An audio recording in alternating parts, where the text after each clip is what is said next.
The Lions put it up to the Stormers, but then the Stormers turned on the style and pulled away. My name's Mark. Let's talk rugby.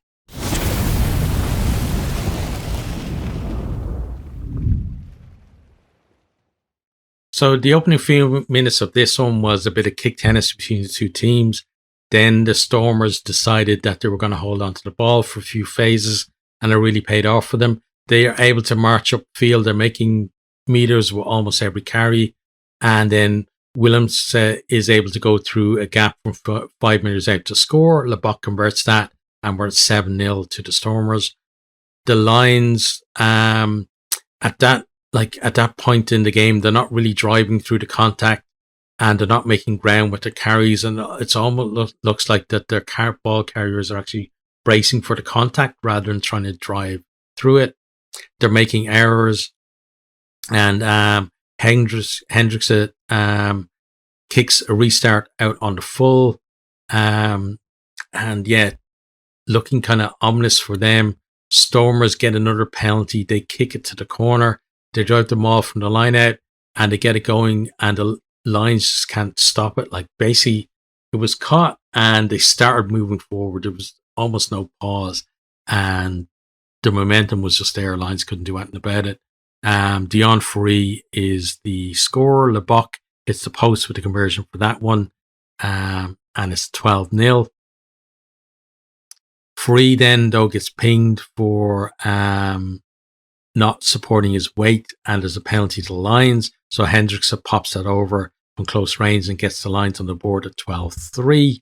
We then have Dixon gets penalised for obstruction in the maul from a Stormers lineout, and the Lions then kick that penalty into the 22.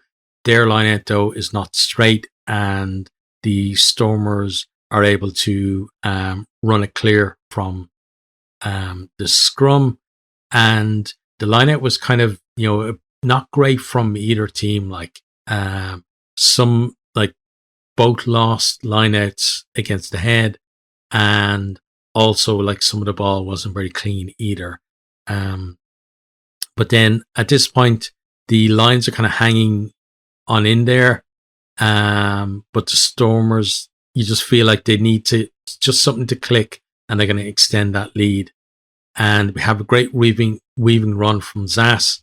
He cuts inside, but Davids knocks on from 5 meters out. And it seems like there's a period then when it seems like there's nothing on, and David snipes through a gap, and he puts Duplessis away to score unopposed. Lebok converts that one, and we're at 19-3, looking really good for the Stormers at that point. Lions will then have a period of pressure, and they are actually starting to win collisions and make meters. Chituka and Venter, some big ball carriers from them, but Free is able to get in over the ball and win a penalty for holding on. Makwane then drops a high ball, and Zas pounces on that, and he kicks it on, but it's too strong, and the ball goes completely dead. And that kind of leads to then the Lions are able to kick a 50-22 and get decent territory for themselves. They force an offside penalty, and they kick that one to the corner.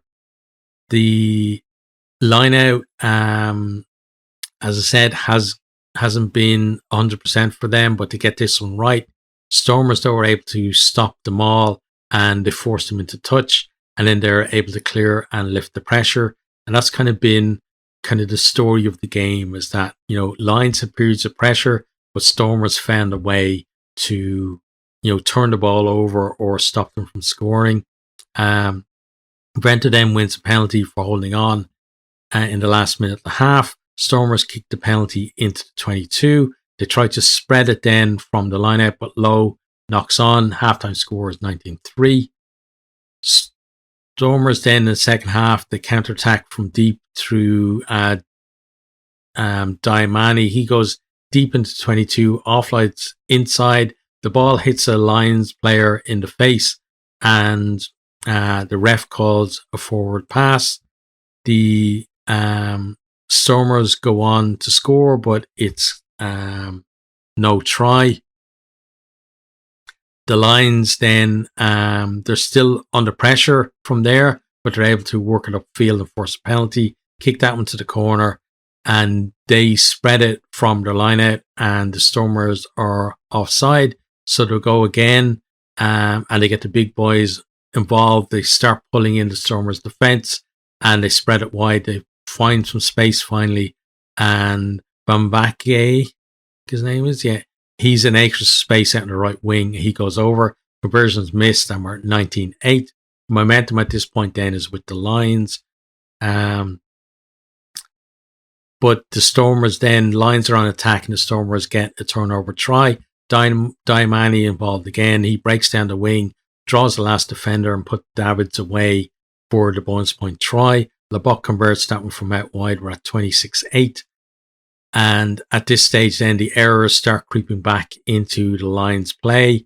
And we have kind of a period of broken play as well. The Lions kick through Van der Merwe is there, and the Stormers collect the pass. There's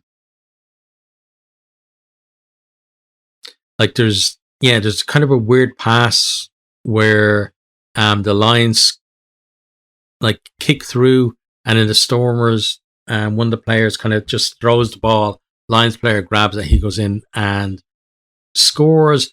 The try is converted, but then the TMO pulls us back for knock on, so it's ruled as no try. But then we have the Stormers come again. We have a nice exchange of passes on the wing from Davids to Diamani, and then back to Davids, and he's away again. It's checked by the TMO, but the try stands. It did, to me, it looked like a forward pass from Diamani, but it was a close one, so could see it going either way. But the try then is converted. We're at 33-8. Lions then, they're trying to get some scores on the board. They go within 5 meters again, but they manage to knock on, and those errors are really costing them any kind of chance of consolation in this game.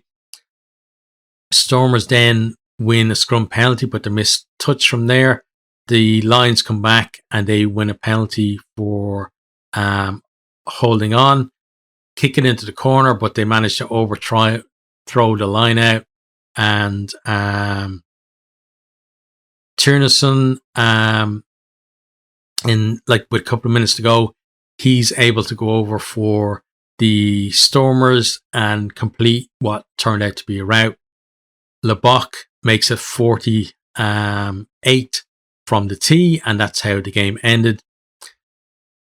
And the Lions really fell away towards the end. They started the season so well, and it feels like this game kind of the same. They were in it at the start, and then they fell away towards the end. They're kind of doing that in the URC this year as well.